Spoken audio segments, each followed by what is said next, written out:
Okay, we're still reviewing Punch. Any story there? Yes. So Lagos and Ogun State are propelling Nigeria's digital growth. The National Bureau of Statistics have stated.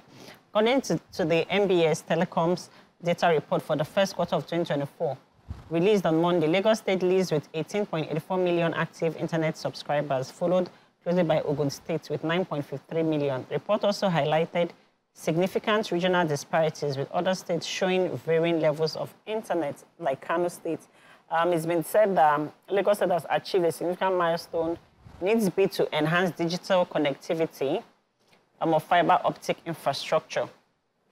Mr. Leke also said that in 2027, Lagos aims to also have an extra 3,300 kilometers of fiber, bringing it to a total of 6,000 kilometers.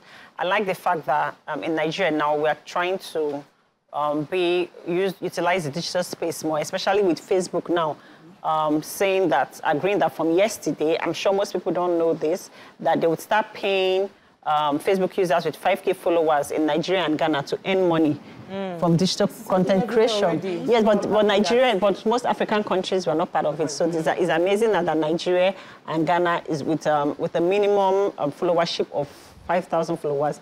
So I'm sure that with this now, more people are going to get on online. It's going to also create more jobs for the companies, and then use of government collecting their tax. Exactly, of course. So I took the story yesterday. Sorry, Ramatu. Banking sector recapitalization intensifies. We have lots of bank CEOs taking advantage of this recapitalization, acquiring about 39 billion naira worth of shares. According to this report, it said that analysts of the directors' dealings with the Nigerian Exchange Limited from the end of May to June, the bank chiefs have acquired about 1.86 billion shares worth about 39 billion naira. So, of which some of it is Femi Otedola, chairman of FBN Holdings, who directly and indirectly through his the Calvados Global Services acquired that 6 billion naira worth of shares in different transactions to emerge as a majority shareholder in the banking group. Zenith Bank also, the Zenith Bank Providence Fund resumed its share acquisition, and also I think they were saying that it acquired about over 45 million units of Zenith Bank shares, and the staff, the directors and members of management of Sterling's Financial Holdings, all of them took advantage of these shares, and many of them have acquired most of the available shares for the recapitalization. Now, those of us who are interested, I hope we'll still find shares to buy, because if all the bank directors and management have taken advantage of most of the shares available on these banks. Yeah. Okay, so I have the story on road contracts and projects. The federal government on Monday revoked the 870 billion naira highway contracts awarded to 3 construction companies, Entata and Sao, Mothercat and RCC, for non-performance. The Minister of Works, Dave Umahi, ordered determination of the contracts for sections 2, 3, and 4 of the dualization of the Oba-Jana-Benin Road, as 2,270 road projects nationwide suffered delays. When he came into office, there were 2,600 roads that were supposed to be under construction. But he said so far, out of the 2,600, it's only 2,270 that have not been done. That means 330 have the contract for the 330. And so he said Umahi asked the contracts 24 hours after issuing an ultimatum to the contractors handling the various road projects to sit up or lose their contracts. He also said that he also revoked contracts that put at the cost of 870 billion at 2 billion naira per kilometer after an initial review from 121 billion naira.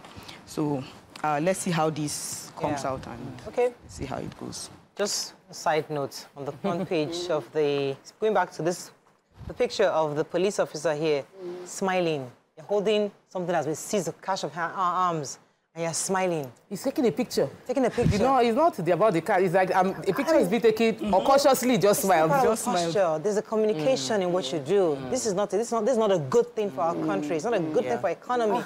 You should be angry. Pictures of our police officers should not be lit beside celebrities who are undergoing trial or undergoing investigation. Yes, exactly. It doesn't look good. It doesn't look good. When I saw that one portable, that one just... Daily Sun, let's move on, Daily Sun. On Port Rivers, we talked about that. The customs impounds over 800 rifles. IPOB, court dismisses Kano's 1 billion naira suit against federal government. Minimum wage, 26 states may be unable to pay the budget according to budget. That's the minimum wage that is being proposed, that's 62,000 naira. Pandemonium as explosion rocks Zungeru hydroelectric dam in Niger. Gunmen shoots 1, abduct 20 in Ogun State. Olubadan, Makinde constitutes coronation committee. And NDDC submits, develop new strategies for regional growth, says commission's boss. Okay, which story are we taking here? The sad...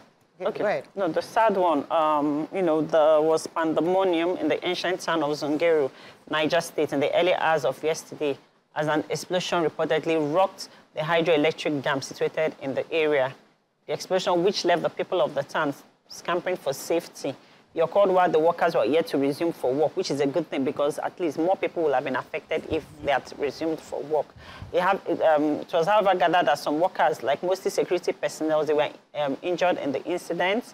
One of the foreign engineers who was doing the routine check at the time of the explosion, that they were all rushed to the Minas General Hospital, but that the engineer, who was believed to be Chinese, was first admitted at the emergency ward of the hospital for treatment, but they said that what is going on with him is, the condition is too serious, so they are moving him to the IBB Specialist Hospital, also in Minna State. The number of other workers injured as a result of the explosion was yet to be ascertained at the time of this report.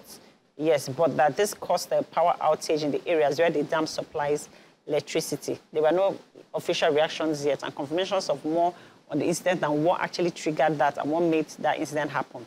We're still waiting for that to be released. Okay, so if Nigerians don't believe federal government, well, there's a report from Budget. You know, Budget is not a Nigerian government organization. So they have shown that the state, this is according to the minimum wage issue, because if you recall, the government is proposing 62,000 naira per month. NLC and TC are insisting on 250,000 naira, and they're still negotiating. So Budget is coming and saying that, listen, the states will have to individually negotiate their own minimum wage based on their economic realities. A blanket minimum wage is not feasible because of the revenue the states are making and the fiscal imbalance amongst the 36 states. The data is obvious and showing that the total actual revenue for the 36 states is about 7 trillion, and that's even aside from the money they collect from FAC. So of these states, 15% of the revenue is made from Lagos. So only Lagos, Delta, Rivers, Akwa Ibom, Bayelsa, Oyo, Ogbonondo may be able to pay the 62,000. Every other person cannot, realistically. So the minimum wage might have to be negotiated individual state with labor and I think Budget needs to get more donations so that they can break this thing down into layman English. Because all these things, they said, if that fiscal, the policy, fiscal reality is so important. Yeah. The life, the revenue each state gets is different. The lifestyle of each state is different. Rental in different states is different. How much you pay for rent in Ibadan, how much you pay for rent in Lagos. Yeah. So you cannot be putting the same salary structure and burden on each of them. Yeah. So it's just. But no matter what we do, we need to also remember this does not just affect the public sector. It also affects the private sector. Exactly. That is very paramount. The only way we can solve this problem is to be able to distinguish and have a separate minimum wage for the private sector and the public sector. That is how this will work. As a lawyer. Yeah. Please, let me take IPOP story. So IPOP has, the IPOP, no, this is not IPOP story. I don't know why they put IPOP there. The court dismisses Kanu's 1 billion naira suit against the federal government. So he had alleged that they did not allow him to access, his lawyer to access him, that they had eavesdropping on the conversation, that he asked that he be compensated with 1 billion, that his rights were violated. He didn't get fair hearing. Well, Justice Omotosho has equally held that there was no proof from the side of Nnamdi Kanu that there was eavesdropping. You can't prove that you were being there were eavesdropping going on, that he also failed to prove that his lawyer was stopped from taking notes during the meeting which held during the visitation. He said there was no evidence to show that he was denied fair hearing. So, without evidence, how do we now... The allegation is just allegation. Vanguard, our final paper, SDGs. 63% of Nigerians still wallow in poverty, says Tinubu's aid. 2024 Hajj, how federal government 8 states splashed 100 billion naira on pilgrims. Chai. Wike to Kingibe will unseat you in 2027. Retail sales volume down by 50% in 1 year, says supermarket owners. And customs impounds container, we talked about that. FG sacks 3 contractors handling Obajana and Benin Road. Okay, which story, very quickly? Okay, so I have the Hajj story. So they said to ease financial pressure on pilgrims who took part in the 2024 Hajj pilgrimage to Mecca, the federal government and no fewer than 8 states spent 100 billion on pilgrims as subsidies and allowances. And coming at the time when no fewer than 20 states refused to pay wage awards to their workers to reduce the hardship occasioned by the removal of the subsidy. An executive member of the Nigerian Supreme Council of Islamic Affairs, Alhaji Isiaq Kunle Sani, said that the Muslim committee never requested the Hajj subsidies. He expressed concern that the government priorities are misplaced and the funds could have been better spent on scholarships and other pressing issues. However, the Muslim rights concern Muri commended the government for the gesture, saying it was necessary rescue package for pilgrims. So they're just going back and forth and saying, okay, they are not supposed to have spent that kind of money on Hajj and all. But I know that the Hajj, what happened for the Hajj thing was that the Hajj, they paid their money right at the initial time. They paid very early. But that money was not remitted to the Saudi Arabian government in time.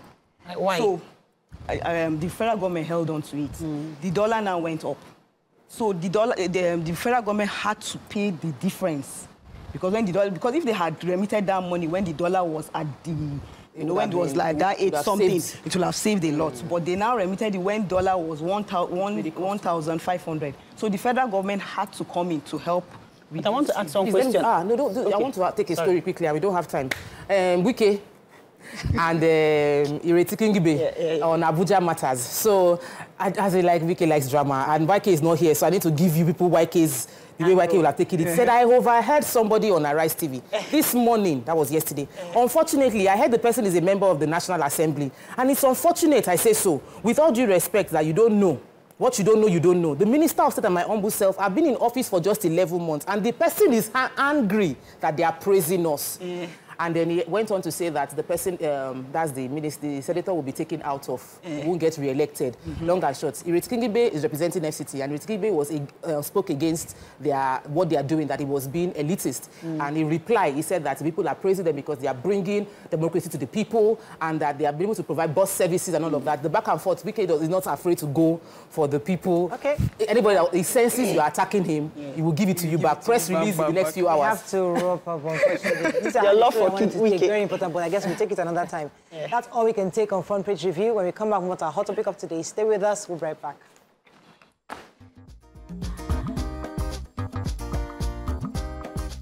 Stay tuned. Your View will be right back.